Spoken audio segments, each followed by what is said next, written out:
In my super fundamentalist church, we had Wednesday night Bible study. The highest calling you could have was to be in a Christian rock band. Nice. I mean, this mega church was huge. It was like 2,000 people. It was a giant mega church. I could be in one of these bands with the smoke machines and the lasers. It was just so appealing to me. I took my mom's bedazzler and I spelled the word Jesus on the back of my biker jacket. Yeah. In that era, in a small town, even people who weren't religious sort of felt like they were supposed to be religious. All this messaging around who and what a gay person was terrifying. I've got to find that good Christian girl. I've got something deep inside me that needs to be fixed. So we're sitting there on this like Wednesday night Bible study, and everyone's going around and praying. And then I just had this overwhelming moment where I'm like, guys, I think I have a message from the Holy Spirit right now. And everyone was like, oh my God, here we go. And I was like, someone in this room is struggling with homosexuality. Everyone. Yes, everyone was just like, oh my God, this is crazy. Like the year after high school, I probably went to 15 weddings. Everyone was just pairing up and getting married. My friend that I had a secret crush on is now engaged to be married, and I'm heartbroken. And like all this, it was all inside me. Like no one saw that. I was having this overwhelming feeling that I was going to be alone. Mine is the only voice. Wow. What have I been doing? Lay down my autonomy. After that, it got very dark very quickly.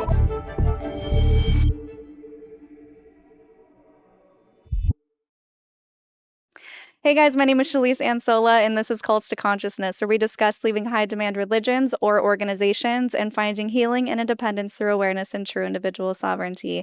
If you're only listening on those podcast apps and you'd prefer to see our faces, you can head on over to YouTube at Cults to Consciousness. The best way to support the podcast and our guests is to engage with the post in any way, shape, or form. Liking, sharing, commenting is the best way, especially leaving those words of encouragement for our guests. It just means so much to them. We read the comments, so do they, and it's super helpful. So today's guest, I'm so thrilled to have him on. I have followed his page for probably about 1.5 to 2 years, around the time that this podcast started. So I guess it was a little bit after that, because he does content on his page and he's blown up within the comedy scene on his Christian upbringing. And if you've seen him before, it's this auto-tune and he goes, in my super fundamentalist church. Hope I'm not butchering this, Kevin. In my super fundamentalist church when it was the 90s. But it's so much fun, and he also does in the 90s type of throwback content. So everyone has been sending me his profile. Please get on Kevin. Please get on Kevin. And so I'm so happy that we finally have him here. Thanks so much for joining us, Kevin James Thornton. Yeah, happy to be here. Thanks for having me. Yeah, and you're currently on tour. You said you've been on tour the past 4 years. I looked at your calendar, and it's just chock full of dates. You're going everywhere, all over the place. So amazing. We're definitely going to talk about that at the end too, so people know how to come out and see you. But I just appreciate you tuning in with us while you're super busy. Yeah, I'm in my hotel room in Portland, Oregon. I actually have the day off today. I had a show here last night, so I'm happy to talk to you. Yeah. So your upbringing in your content, you have, oh my goodness, you have so many stories. I watched your TV special and you give us a little glimpse into that life, and you often talk about your youth group, which there are some very interesting ways of promoting the faith, and by getting the youth to really get it drilled into their head that they're going to hell if they don't do all the things. And so I thought it would be fun to get you on here and kind of have a long form conversation of some of those stories, some of the more ludicrous things that they had you doing, and just talk more about your upbringing. So let's start at the beginning. Let's talk about the church that you initially grew up in, Southern Baptist Church, and what that was like in the early years of your life. Yeah. So my mom and dad, I think, this is the 70s. I think they wanted to raise a family in the way you're supposed to. And we started going to this Southern Baptist church in Evansville, Indiana in the late 70s. So I was really young, pre-kindergarten. And it was old fashioned. The men all were wearing like horn-rimmed glasses, and not like in a current ironic way, and like the original, like they hadn't gotten new glasses. They were like left over from the 50s, and they all had like slicked back hair, and it was all like the Southern Baptist hymnal, like quiet, super boring, old fashioned, like that vibe. And we went a lot when I was really young. At some point, my mom and dad just stopped going. And I've tried to talk to my mom and dad about this before, and I've never quite gotten the entire story. I've always been suspicious, like, did something happen? Because we just stopped going like instantly.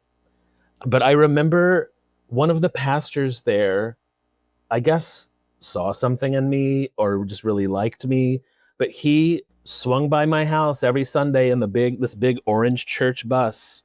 And I got on that church bus by myself. Like, even though my family stopped going, I kept going. I Wow. don't, and like, again, I was so young, I don't quite remember, like, wait, how did that pan out? Like, my family quit going, but I kept going for some reason. But I did. I went every Sunday by myself. I mean, and I was 10, 11 years old on the church bus going to this old-fashioned Southern Baptist church. That's a lot of dedication for you, especially as a child. Most kids are like, no, I don't want to go to church. Do you remember enjoying it? Yes, I was into it.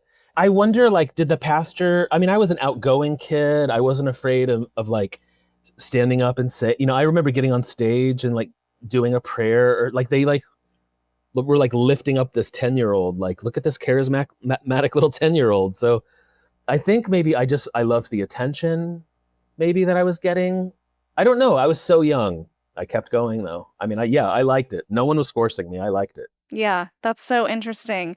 So when you went to the next church, did you move? Were you going out of state, or how did you land into the one that gave all the crazy youth group stories? Yeah. Well, I mean, there might be crazy pre-youth group stories at the Southern Baptist Church Oh, because, what are we missing? Tell me. well, there was a church camp that they were really involved in on the outskirts of town. And I remember every summer I would go to this church camp, and I eventually started working at the church camp when I was maybe 12, 13 years old. I was just really involved. Like, I liked Yeah. when I got to high school, the very beginning of my freshman year, I met a friend, and he was like, "You should come to my church." And I was like, "Okay." And I remember his church was like the polar opposite of the Southern Baptist Church. Like, it was like a giant mega church. Oh, The yeah. worship band was a rock band. And the Southern Baptist Church never did anything like that. There were like tons of young people. No one was really dressed up. It was real casual. And it was instant. I was like, oh, this is where I'm going now. Like, it was so much more exciting. And there were like 200 kids in the youth group, and they had a pizza party every Sunday afternoon. And so, like, I was sold. Like, there was no going back. It was as soon as I saw like that version of church, I was fully into it. It's so funny because I grew up Mormon in the mainstream Mormon church, and my first exposure to a mega church, or any other church for that matter, was I was a senior in high school, and my friend took me, and I remember being like, what is this? We're not even allowed to clap in Mormon church if someone sings a beautiful song or performs musical instruments. We just have to sit there and smile in reverence. This church, they're like singing and clapping and rock bands. I was like, this is a concert for Jesus, and it's crazy. Yeah. I was overwhelmed though, as a Mormon. And in that church, in my memory, like, the highest calling you could have was to be in a Christian rock band. Nice. I mean, this mega church was huge. It was like 2,000 people. It was a giant mega church. But there were probably like 4 or 5 rock band ministries like in that church. And very early on, I went to one of the concerts, and it was just like smoke machines and lasers, and like, I just thought it was the coolest thing I had ever seen. And I was learning to play guitar. And so instantly there was like this appeal of like, wait, I could be in one of these bands with the smoke machines and the lasers.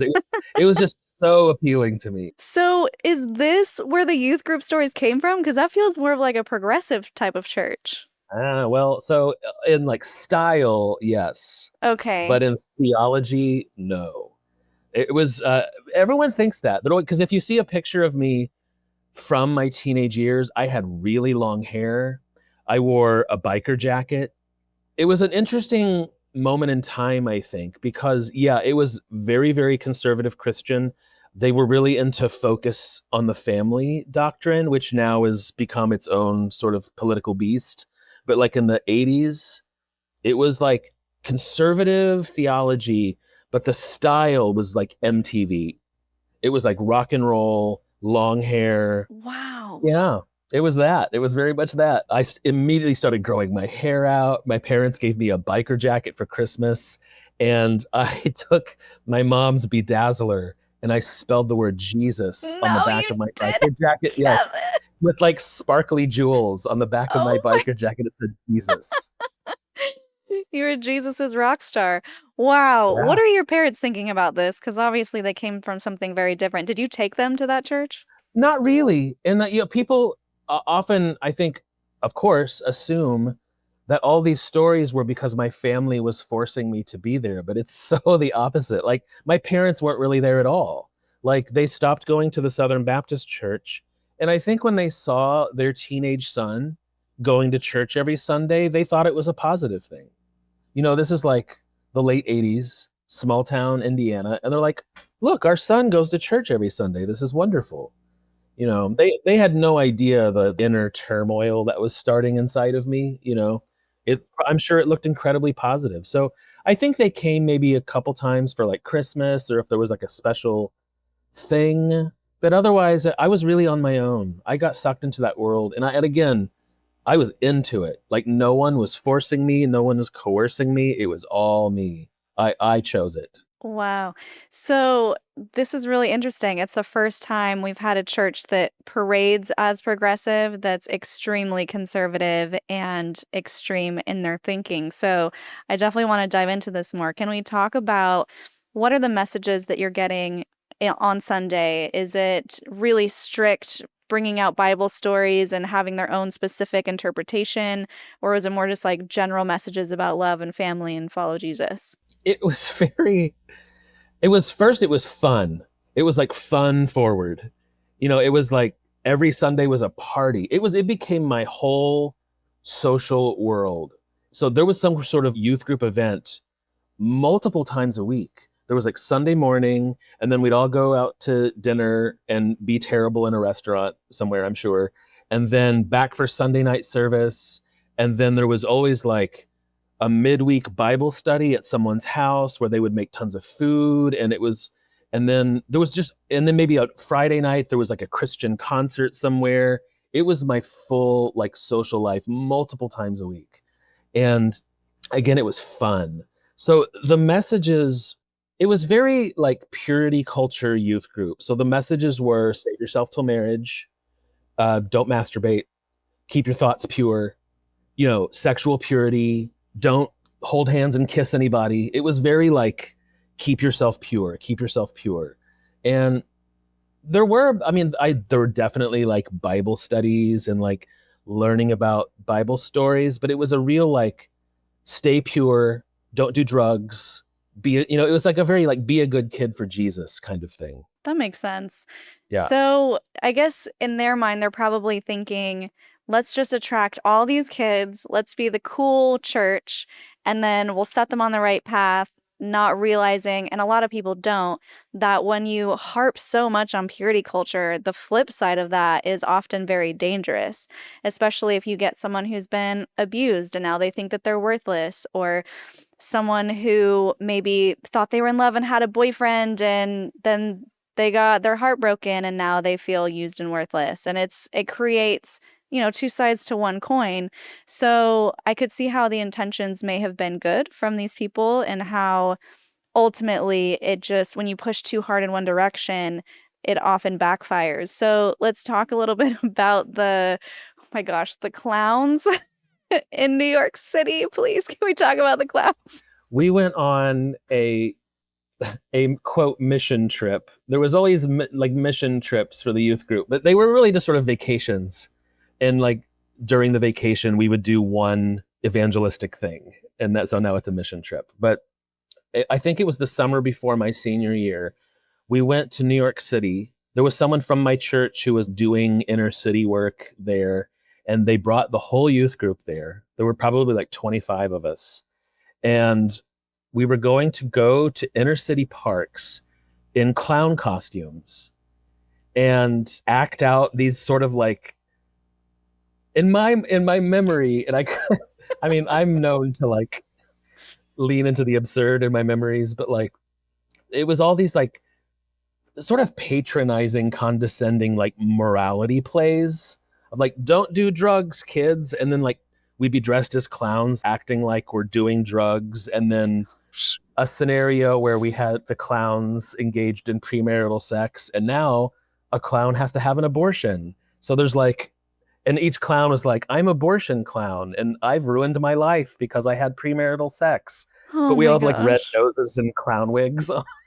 And you're acting this out as Yes. kids? Well, we were teenagers.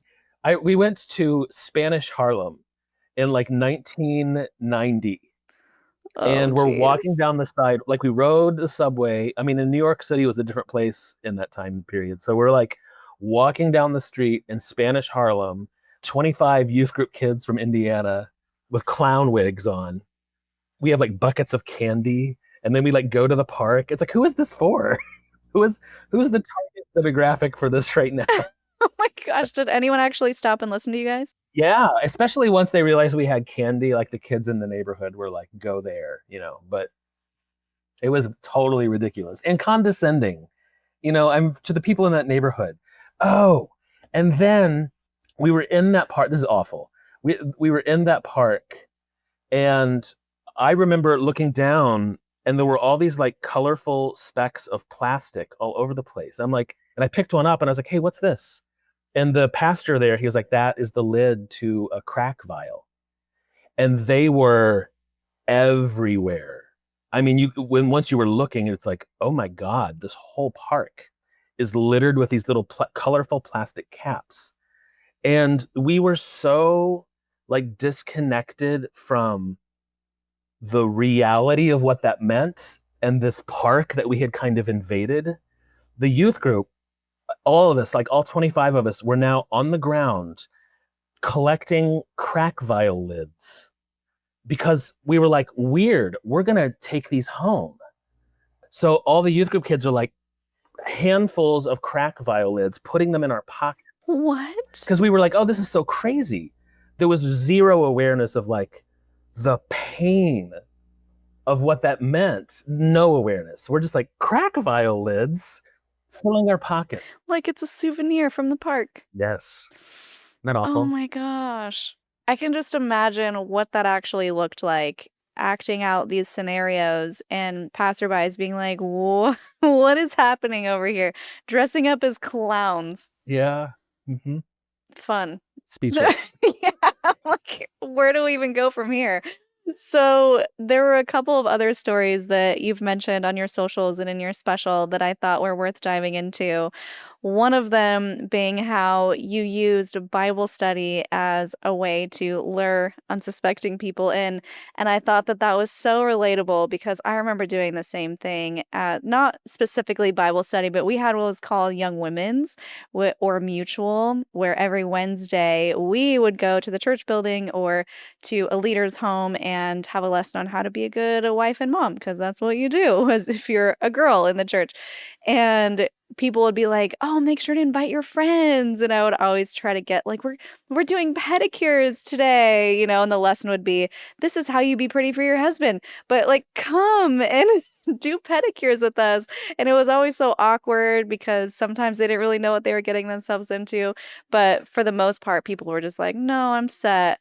So let's talk about your version of that. Yeah, on top of like I said, there was a message of like, save yourself till marriage. That was definitely like the big front message. There was also constantly a pressure of you have to invite your friends. And the reason was to bring them to Jesus. That's part of your responsibility as a Christian, is to save as many people as we can. But because they were sort of like trying to do that through teenagers, there were all of the methods, they were always sort of like equipping us with like ways to go to high school and show everyone around you that you're a Christian and you should be too. So, I mean, a common one that I think people will remember, we had these like bracelets that had different colored beads on them. Or maybe, I don't know, maybe this isn't familiar, but we would make these bracelets that had like a red bead and a white bead and a black bead, and we'd wear them. It's so silly because no one in school was like, oh, tell me about your bracelet. But the idea was that because it's on your wrist, at some point you could strike up a conversation and be like, the black bead represents sin, and that's you. And the red bead represents Jesus, and he's going to turn you into a white bead, you know? And I mean, so we like, that's something we all had on our wrist. We were encouraged to bring our Bibles to school with us, like on our school desk, so everyone would see that we're a Christian. And any opportunity you had to get someone to come to youth group. But yes, the ways you were going to come to youth group was the constant fun pizza party we were always offering. In that time period, again, this is before the internet, and it's a small town. So there wasn't a lot to do. The communication pre-internet in a small town was very limited. You didn't really hear a lot of outside voices. You just heard voices in your school and at the mall and your friends. So it was just a very tiny little world. And so it was like, yeah, come, what are you doing on Friday? We're having a concert and there's free pizza. In Evansville, Indiana in 1989, sold. I'm there. So what were the reactions of these people when you would bring them to these events, when they figured it out? I don't think anyone figured it out. I think most people thought it was fun. Okay. In that era, in a small town, even people who weren't religious sort of felt like they were supposed to be religious. Does that make sense? You know what I mean? So like, even people who weren't church-going people, you could still get them in a corner and be like, well, you know, you're supposed to be coming to church. And they'd be like, yeah, I know, I should be coming to church. And like, there were very few rebels. There were very few people who could like step back from that and be like, no, thank you, I'm not coming to church. That took bravery in 1989 in Evansville, Indiana. Okay, so not a lot of pushback. No. I just would imagine someone coming to one of our events because I mean, I grew up in Utah, so there weren't many non-Mormons, but getting someone who didn't want to be a part of the church and then be like, what did you drag me to and why? So that's interesting that didn't really happen to you. Let's talk more about the purity culture and the abstinence only thing that caused a lot of the inner turmoil for you when you were a teen. Yeah, I think again, all of these stories for me are over 30 years ago. And the pain of it is 30 years ago. I mean, it definitely echoed through my young adult life, and I did in ways I didn't even realize at the time. But I think when I was in it, in my teenage years, of course, I started to slowly realize that I'm gay. And I couldn't think that. I mean, even in my own brain, I would not allow that thought to just leap forward. It was but it was in there, and it was growing in a way that I really couldn't deny. And I sometimes think that drove me into it deeper because that scared me.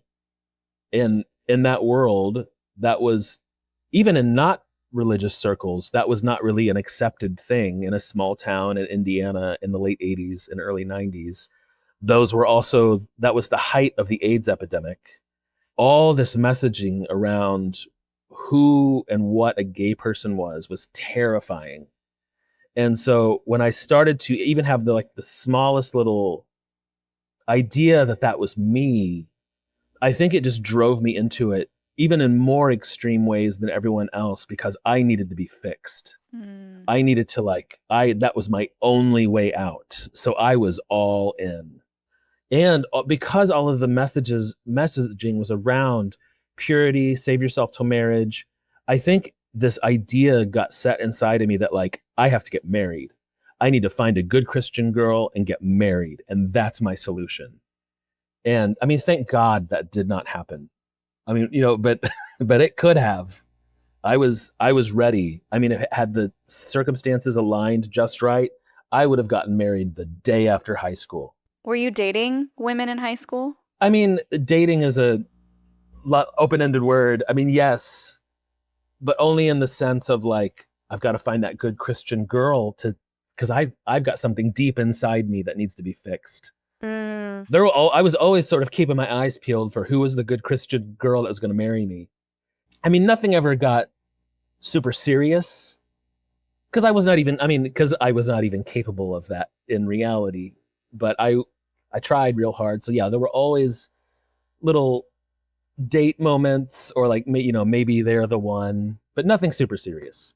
So was that the messaging in your specific church, that if you had feelings of, quote, same-sex attraction, you just had to marry someone and then it would go away? No, I sort of made that up on my own, I think. Okay. It was such a different world. People weren't really talking about homosexuality in the way that we might today.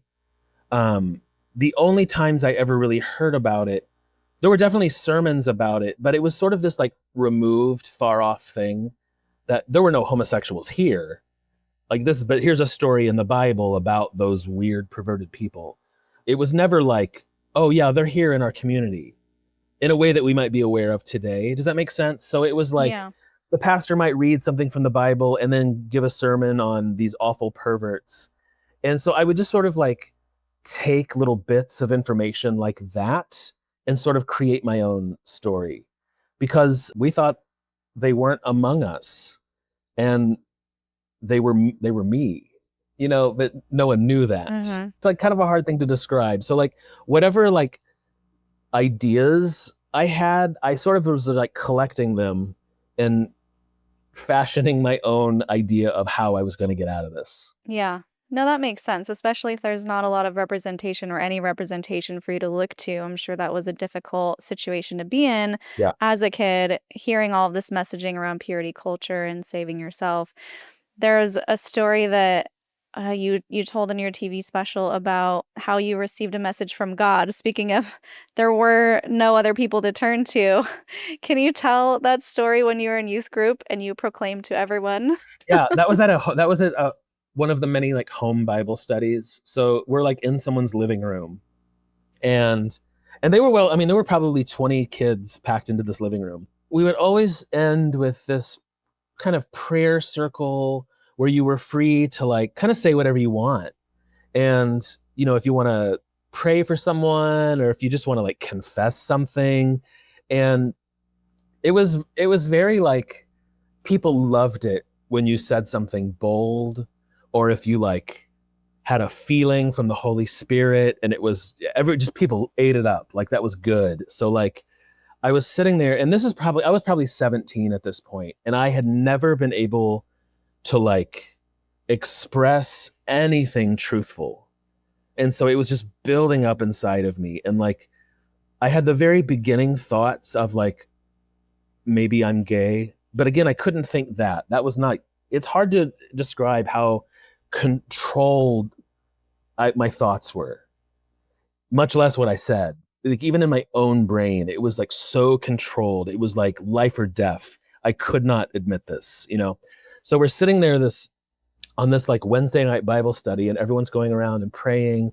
And then I just had this overwhelming moment where I'm like, guys, I think I have a message from the Holy Spirit right now. And everyone was like, oh my God, here we go. And I was like, someone in this room is struggling with homosexuality. Everyone. Yes, everyone was just like, oh my God, this is crazy. I mean, like it was like the most tense, wild thing. And everyone was just like, oh, who is it? And it was me. Yeah. It was like, I just needed to say it so badly. It felt great. Even just to say that was just like a little pressure relief. Yeah. They just co-opt your feelings and your emotions to make you think that it's some sort of revelation from God. And so I find it interesting that you were so dissociated from your own feelings and from yourself that you basically separated yourself from it completely and just Yeah. spoke it as if it had nothing to do with you. No, isn't that wild? Yeah, I've never really thought about it quite like that, but that's exactly what I did. Yeah. Well, that's part of a huge thing within cults is once you can get them to self-police, they have you under control because they don't even have to do anything. You're just doing all the work for them. And patrolling your own thoughts is something that is so common and so harmful too, because then you don't even trust yourself. You can't trust your intuition. You can't trust your gut instincts. They're co-opted for this group.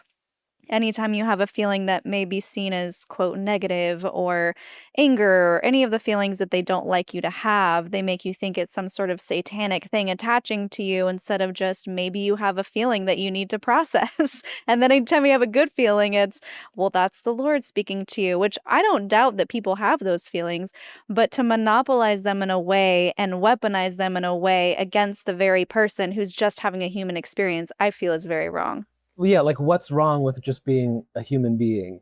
What, you know? Yeah. Yeah. That's wild though. Yeah. I had it under total control and like totally separated from my own self in my own mind. It was such an internal thing. Like sometimes people from that time period, I've had a couple conversations with people who are like, Kevin, I don't remember it like that. I'm like, well, because it was all inside me. Like I think someone could have been in that exact same scenario and just sort of came out the other end of it like, oh, that was my youth group in high school. And maybe it was crazy, but I'm fine. And I was having a much different experience. And because there was no one person who was being abusive or like in the way we might think of like one singular person sort of controlling these people. It wasn't really like that. I think you could have, I mean, obviously I had friends who went through the same experience and they're like, do you really see it as that harmful and cultish? And I'm like, it was for me, but you know, I think you could have had a totally different experience than I did. Yeah. And the way people internalize it is just so different across the board, especially when you have those mega churches or there's just so many gradiences of how people choose to practice it and how invested they are individually. That's why a lot of times people say Mormonism isn't a cult. I personally disagree. I think it is a very psychologically harmful, high control group that fits every definition of the BITE model of behavior, information, thought, and emotional control. However, people interpret it in various ways. And what often people forget, and this applies to you, is that when you have a group that really singles out different types of minorities or singles out a specific kind of person as being bad, wrong, or sinful, of course they're going to have a different experience. Of course it's going to be a harmful place for them to exist as a person when they're having these messages going on. But then you have someone who is considered the more perfect in their mind, straight, white, whatever, then it's going to be fine because you have Yes. nothing to worry about. And so I think it's important to talk about these situations because even though it wouldn't be considered to some a cult, that doesn't mean it's not harming so many people with all of the rhetoric that follows it. That's such a good observation, is if you already are the person that fits the perfect model of that world of, like you said, straight white person, wants to get married and raise a kind of a traditional family in a small community, there's zero conflict there for you. You know, like it's like you are the exact right thing. Yeah. Yeah, but for someone like myself, I was not that right thing, so it was nothing but conflict. Mm-hmm. I will say something that is non-debatable about is this crazy or not is the haunted house experience. Yeah. You put on. We have to talk about that. When you opened with, we started by crawling under our own casket to get to hell, I go, huh? Like, that's non-debatable crazy. Those were, and these little evangelistic haunted houses are like a phenomenon that happens all over America. I mean, like there are lots of churches who put on some version of this. And there was even a documentary about it not too long ago. But yeah, so we did this like Halloween open to the public presentation where we build it as like a fun Halloween thing. It's a haunted house, but the story of the haunted house is you dying and going to hell.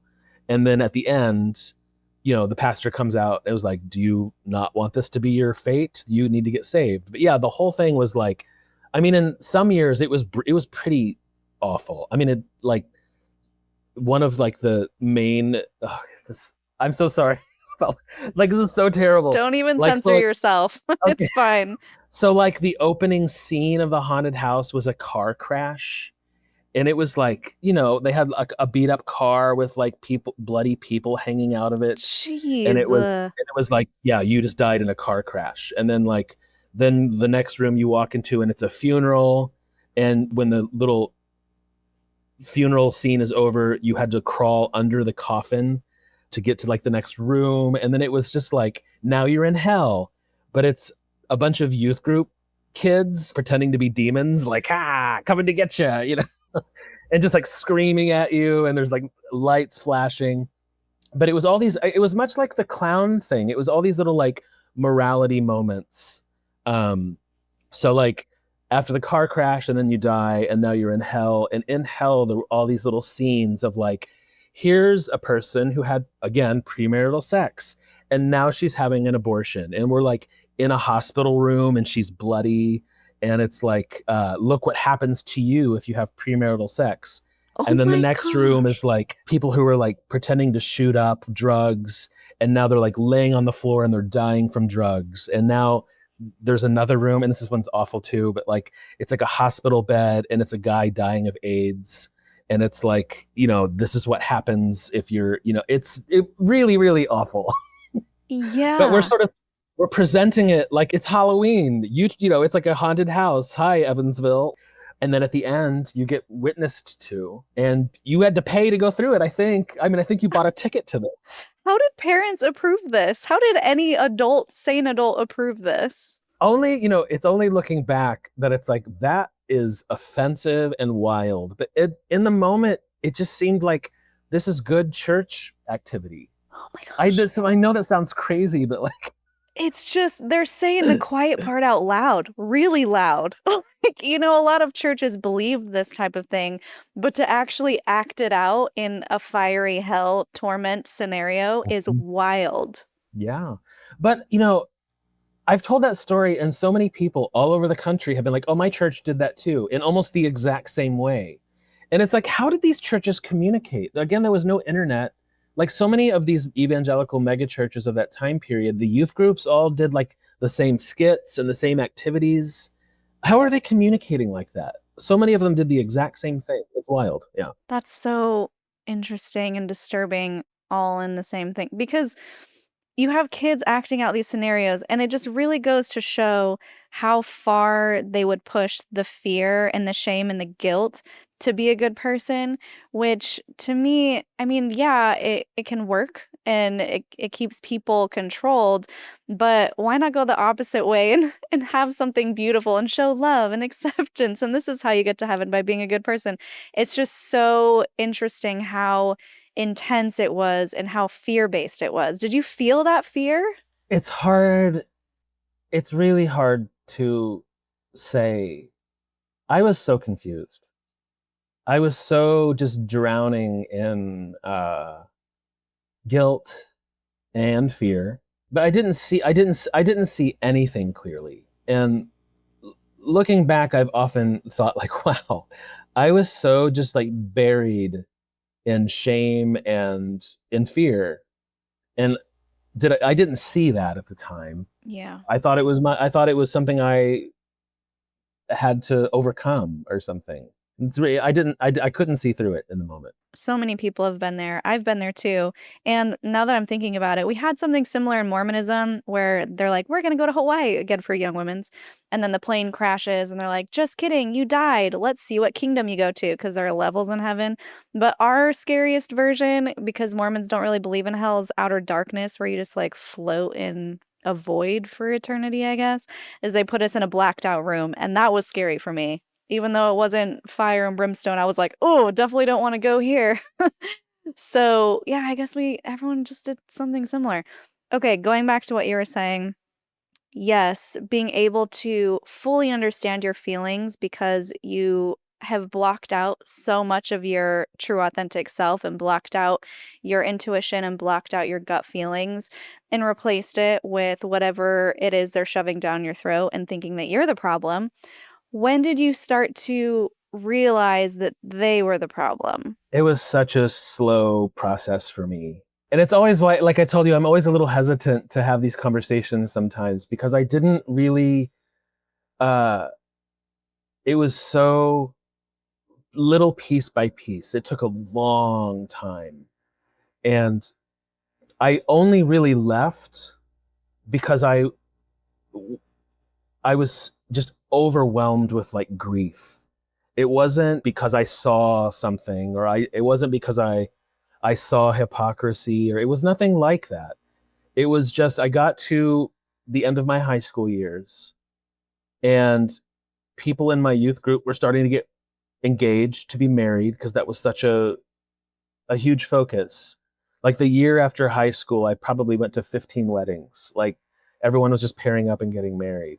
And I think within myself, I was having this overwhelming feeling that I was going to be alone, and that everyone, high school was ending, and now we're moving into like adult world where everyone's getting married. And I knew the things inside of me were really bad in that world. And I saw no way out. And, this is common for like young gay people, but like I would have crushes on friends in the youth group. And then my friend that I had a secret crush on is now engaged to be married, and I'm heartbroken. And like all this, it was all inside me. Like no one saw that. I just went through that over and over. And then like the year after high school, everyone's getting married and starting these like lives. And I am just sitting there alone, feeling like I am broken. I am disgusting. I am alone. And I was just so overwhelmed with grief. I just like fled my hometown. Not because I was like, get away from the church. It was just get away. I don't even know where, just get away from this place. It was really instinctual. So just my grief drove me away. And then it was a really slow process of piecing together some kind of identity and some kind of like authentic truth. It took a long time. And it wasn't really focused on theology, or it was real primal and sad Yeah. over years. Yeah. Well, I know you said earlier, you're like, I'm not an expert on deconstruction, but what you just said is so relatable to so many people, because it doesn't always have that aha moment or, oh my gosh, I'm getting out of this place. But like you said, instinctually, something was off for you. And following that and being able to get yourself out of that environment was probably life-saving for you. And I think that just being able to share that is so raw and real, and a lot of people will appreciate being able to see themselves in your journey of that slow burn, of figuring out, how do I just get to a happy place? Because that's the thing with these psychological groups, the ones that really do control your mind, is you don't realize that they're the problem unless you do come across something of like, the pastor did X, Y, or Z to kids, or whatever it may be, something breaks in the news. That doesn't happen for most people. Most people, even myself, I didn't find out the issues with Mormonism till 10 years after I left. I left because of an emotional problem, because I felt so unworthy, so unhappy, so scum of the earth. I mean, the bishop literally told me these things. You're not spiritual enough. This guy doesn't deserve you. You need to break up with him because you're a bad influence. I'm just like, what? And so I think it's so important to talk about the psychological things that cause people to be able to step out of the environment that is creating the issues, that is the poison to the mind, and just to finally slowly let go. So what was your college experience like while you're slowly transitioning out of this mindset? Yeah, my escape was college. And I did not even want to go to college. I had applied and then decided not to go because my church was doing this like ministry that I seemed right for. So I was going to stick around and do this ministry at my church. And so I hung around for a couple years in my town until the grief was too much. And I was like, how do I get out of here? And I looked back into the college I applied to, and I just like got in my car and drove to school. I wasn't even like fully enrolled yet. I was just like, I'm going to college. And I just showed up there and like worked it out.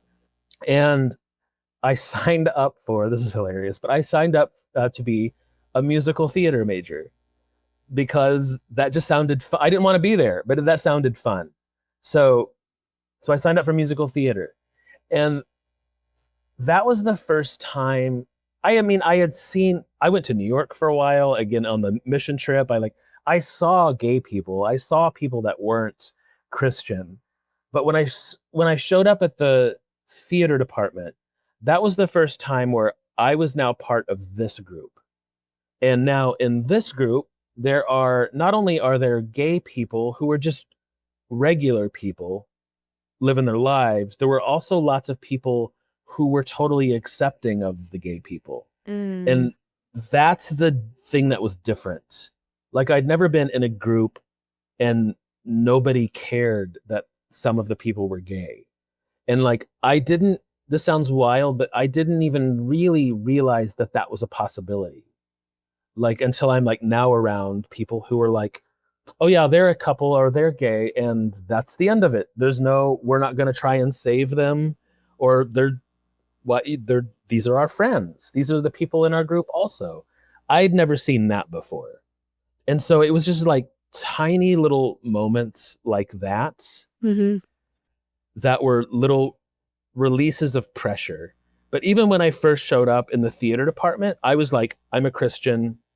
And if you really had a conversation with me, maybe I would have been like, yeah, I think I'm maybe struggling with my sexuality a little bit, but I'm a Christian.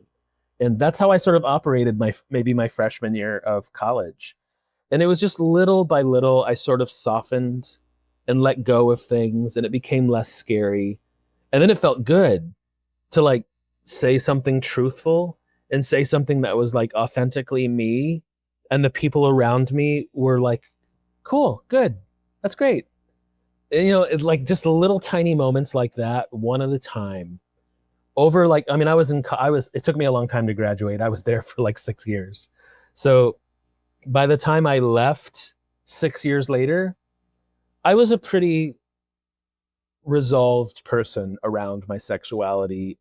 The God stuff was real open-ended. I wasn't sure, but I felt like by the end of college, most of that heavy, heavy conflict had resolved itself. Oh, that's so awesome. And it just speaks to how important it is to just be a kind, accepting person to those around you, because you have no idea how it's impacting their world in such a big way.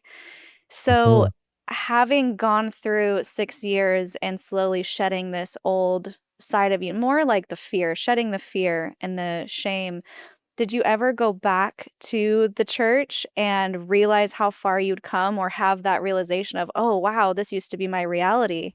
I mean, not really. I remember thinking, maybe my first couple years of college, this sort of feeling that any day my youth pastor is going to show up on my doorstep to like come take me back. Really? Like, or like all of my friends back home were going to get word that I was drifting away, and they're all going to pile in the car and drive up here and take me home. Like, I sort of had that fear for a couple of years, and it never happens. And not only did it never happen, it was almost sort of like out of sight, out of mind. Like, once I was gone, I was gone. There was never really any attempt to come get me. And I'm glad there wasn't, but I sort of thought there would be, and there was not. I was like, when are they coming to save me from all this sin? Oh And my gosh. they just never did. Wait, so were you having those feelings of someone should save me because they love me and I'm clearly drifting off the path? Or was it of, I really hope they don't try to come and save me because I'm not going back? It was both. It was simultaneously both of those things. But like, it was sort of like, I feel good about this direction I'm going, but I wasn't super confident in it. Like, if someone like cornered me, I don't know that I could have defended myself. Like, they probably could have very easily gotten me to go, you're right, I'm living in sin. But I also sort of thought, like, surely they're going to come get me, right? I mean, like, that's what we do. And then they didn't, and I remember maybe a couple of times going back to town and maybe meeting up with old friends. I maybe even stuck my head in the building of the church a couple of times, but I was gone. Like, I wasn't part of that community anymore. And so they just let me go. Yeah, it was pretty uneventful. Like I said, I think most of the intensity was inside of me. Yeah. They were just living their regular old Christian Indiana lives. Like, I was the wild card. I was the one who didn't fit, and it was in such like internal torture that I didn't fit. So I think when I was gone, it was just like, oh, Kevin went to college. Okay. You never got any of those Facebook DMs or messages from someone Oh, being yes, like, I did. Kevin, No, I did. I notice you've gone off the path. I feel like Yeah. you need to turn to Jesus. Well, that sort of came later because I mean, so my college years were like the mid 90s. The internet brought old people back into your life Yeah. in a way that they didn't in the 90s. Like if you left your hometown in 1994, unless you were going to write letters, it was bye. Like today, like we have all these ways to keep track of people. That didn't exist then. So, the Facebook thing was like another decade later, because that was like 2007, 2008, when like everyone you ever knew from high school was now finding you on Facebook. And yes, when that happened, I maybe got a handful of DMs where like, Kevin, I was reading your Facebook statuses and it looks like you're not following the Lord. And then maybe a little paragraph. But at that point, like I said, that was a decade in the past now. So it had zero effect on me at that point. Yeah. I think today it could be more difficult for someone because if you are not super confident in the direction you're headed and you start getting those direct messages, it could have I could see how that would have some power over people. Yeah. But back then you could just leave and they had no way to keep track of you. Yeah. And it's interesting you mentioned that the power someone could have over you if you are still figuring yourself out and finding your way. And most people who send those messages have the best of intentions because they're working from their Sure. own programming and beliefs.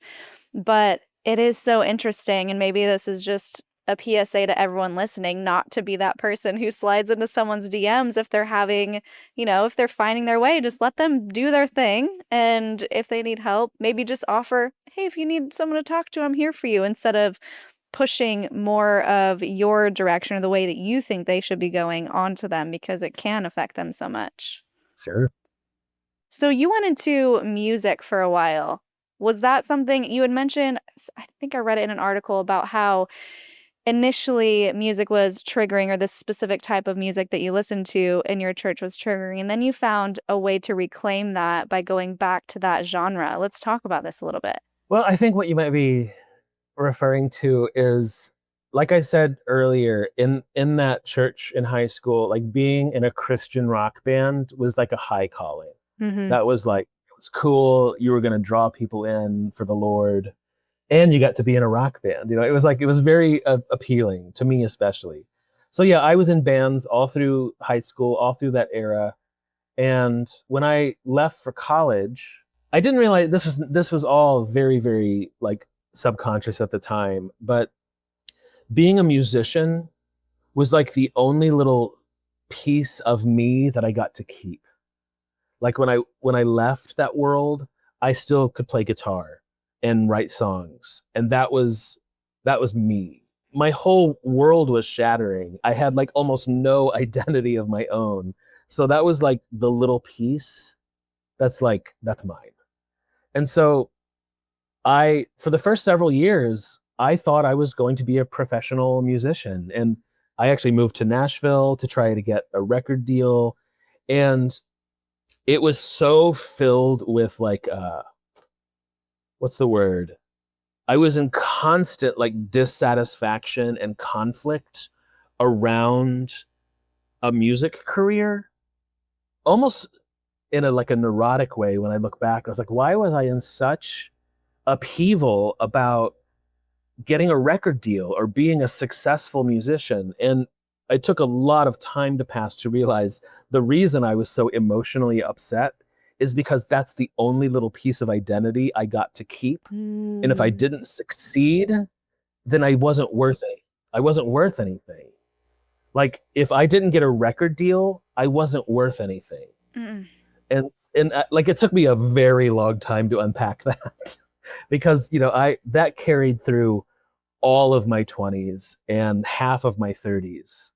And by the time I was in my 30s, I had lots of friends that were like, Kevin, have you thought of doing something else? Because you seem so dispassionate and so unhappy around music. And it seems like it should be the opposite. It seems like it should like fill you with joy, but it did not. It was like this weird, like, I have to succeed or they were right or some, I don't know, or something like, you know what I mean? I didn't know I was doing that. It was very buried. And much like my exodus from Christianity, my exodus from music was sort of similar. I just got to the point where I was like so unhappy around it. I had to get out. And it was only, and I decided to do, that's when I decided to start doing stand-up. But like, it's only like when I look back, it's like, why was I so unhappy about being a musician? It was like, oh, because it was so intertwined with my identity and the collapse of my identity when I was a teenager. It was just had a lot of strings on it. No, that makes a lot of sense because from my perspective, music would be the only way you felt right in that church, the only way that you felt accepted in that church because of the inner turmoil that you are facing. And so, like you said, dropping that would be like, well, how am I going to be right again? How am I going to be worthy? So it makes a lot of sense why you were hanging on to that. Yeah. Have you found joy in music again? I mean, I know part of your comedy is singing. Yeah, not really though. No, No, not so much. No, and I've wondered, it's like, I wonder, and I'm open, but I wonder if music will ever return to me.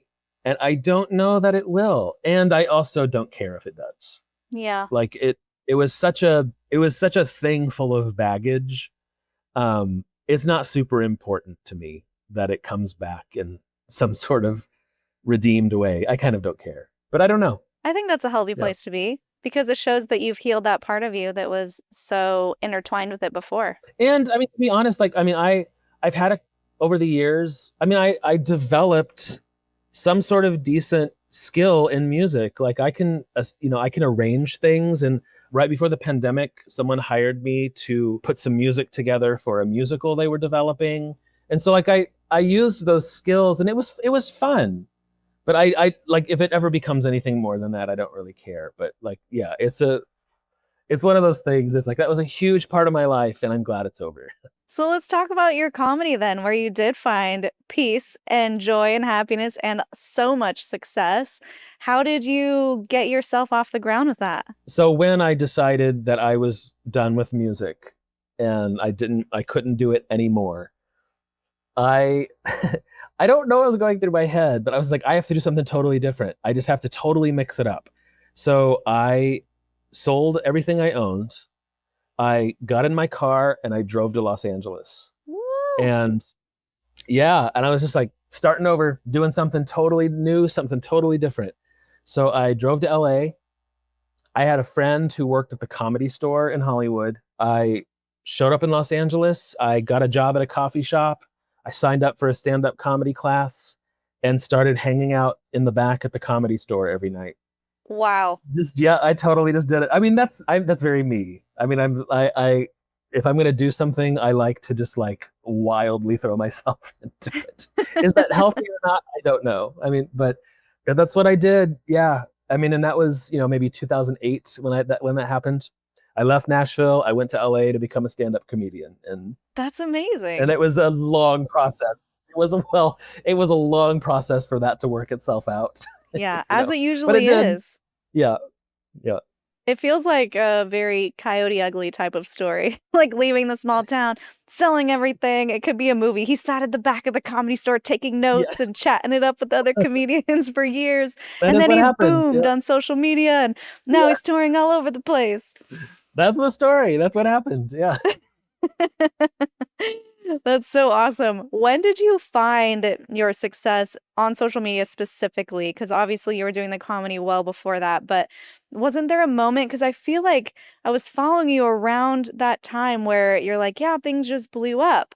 Unless I'm making things up in my brain. Well, it was very much a pandemic thing. Everyone was sending me TikTok videos, and I didn't have TikTok. This was very early pandemic. Because we were all just sitting at home. So that's when a lot of people just were like sharing funny videos on their phone. So all these TikTok videos kept coming my way. I'm like, what is this TikTok thing? So I finally downloaded it just so I could watch all the silly videos. And I was just sitting in my house like, oh, I could do this. I could do funny things on this app. And so I just made a couple silly things. Very early on, I found that vocal effect, and it was just like, I have all of these traumatic church stories. What if I sang them? What if I sang these stories through this app? It was just there wasn't a lot of thought behind it. And so I just started singing traumatic stories on TikTok, and it just took off very fast. Like the first time I made one, I uploaded it, didn't think twice about it, and then I looked at it later that afternoon, and it had like 300,000 views or something, and I was like, what? Okay. And so like the next day I made another one, and that one got like 500,000 views, and within a month I had 250,000 followers on TikTok. And it was just like, I don't think that's something that would happen now. It was just very that moment. Everyone was at home during the pandemic, looking for people to just make them laugh and Yeah. feel something lighthearted. I just like hit the right moment at the right time, but like it grew super fast. And even then I wasn't like thinking it was going to become something. I just thought I was having fun on an app while we were all in quarantine. But then like agencies started reaching out to me to want to, it was like, oh, this is going to like become something. And then it did. I love that, especially at that time in the world. So many times we've had on people talking about how COVID and the pandemic is what got them to deconstruct their faith, because they finally had time to sit and think about it. Because when you're Yeah. go, you're in the environment, you're doing the thing, you're going to church, just doing the motions, you can't really process or critical think. You're just in survival and routine. And so when people had a time to stop and be like, oh, do I want to go to Zoom church? Or do I want to keep doing this thing when nobody's looking? Do I have to keep doing this thing? So many Yeah. people were deconstructing. That's when I learned a lot about Mormonism. I was like, oh, this thing is crazy. And I had left so far before that. And so I think your content provided not only that lens to which people could take a deep breath and be like, oh, yeah, I'm not alone in this, but the comedic lens gives people a whole new way to look at their trauma in more of a lighthearted perspective that I think allows them to actually dissect it a little bit more. So many people use comedy and laughing and jokes and especially in the ex-Mormon space, like, oh, you're just a bitter ex-Mormon, because making fun of things makes it feel less hard and less scary and less traumatic. And so I think that juxtaposition of you telling traumatic stories in a funny, laughing, auto-tuned voice just made it so digestible to people who are going through something similar. We live in a time, and I think the internet has a lot to do with this, where a lot of people think if you're laughing at something, that it means you're mocking it, Mm-hmm. or it means it's mean-spirited. If you're laughing, it's mean. And that is not my view of humor at all. I don't like mean-spirited things. It doesn't make me feel good when people are talking about things in a mean-spirited way. I think that sometimes, or most of the time, when you laugh at something, it's because being alive is absurd. Or like this experience we're having is wildly absurd. I'm not mocking anything. Like, and I really see the world like that. I'm not looking even at the most painful parts of my teenage years. I'm not looking back of it in like mocking, or I'm not trying to be mean-spirited about any of the people from my past. It is really just, and maybe this is something that only can be had by many, many years on planet Earth. But at some point, it's just like, this is all so silly. Even my deepest pain is like, you know what? I don't know. It's all so absurd. Like I think there's some point where you can get to, or that I got to, of just like remembering when I was a teenager and feeling so serious about the haunted house that we were setting up to show people that they were going to burn in hell. And it's like a Friday night, and we all just went to McDonald's, and now we're rushing back to church to put our demon outfits on to like show the Evansville people. It's just all so absurd. And I'm not like, so I don't know if that makes any sense, but I like, that's an important thing to me of like, once in a while, someone will see, for the most part, I get positive feedback, but once in a while, someone will see a story I'm telling about my church. And I'm like, I'm not mocking anybody. I'm just laughing at the absurdity of being a human being. Yeah. And there's also nothing wrong with having your own perspective on something that happened to you. And like you've said, other people may have had a different perspective, but something too, and I don't know if this is the case for you, but it's true that a lot of people laugh as a trauma response. I was certainly that way, especially in Mormonism where it's all toxic positivity. It's just like, everything's fine. It felt good to laugh about things from Mormonism, and I still do it, and I'm also still bitter a little bit. But I think laughing is a way for people to be able to revisit those experiences in a less serious way and just be able to kind of purge out whatever emotion comes. And it's fine. Whatever emotion does come is fine because it's your own way of working through it. Yes, for sure. So how are you doing now? Clearly you're touring, you're very successful in your comedy, extremely busy. How are you as a human being though? The Kevin that most people don't know about. I'm good. I'm tired. I've been on the road like this. I mean, the TikTok explosion happened in early 2021, and now, going into like my 5th year of going all over the world, doing shows, talking about my silly teenage stories. One of my more popular catchphrases is Shamala Hamala, which is a story we were going to talk about that. I tell. Yeah, when it's a story I tell about, trying to speak in tongues in my church. And again, this is one of those things where I'm like, I'm not mocking if someone, the idea of speaking in tongues. I'm laughing at my teenage self trying to fit in and trying to like maybe impress everyone with my Holy Spirit skills. Uh-huh. And the phrase I made up is Shamala Hamala. But like last year I did a tour in Europe, and twice I was on the sidewalk in Helsinki, Finland, and someone said Shamala Hamala to me in Helsinki. And that happened again in some other place. But like, I've gone around the world, and the phrase Shamala Hamala has stuck. It has prevailed. Yes. Shamala Hamala is in the Urban Dictionary. Oh my gosh. And so this is so funny. Such a random thing too. And you said it with conviction, I'm sure. Yes, I did. And I love that. I love that phrase, that nonsense phrase, maybe when I was 17 years old was a source of embarrassment. And today it's on t-shirts.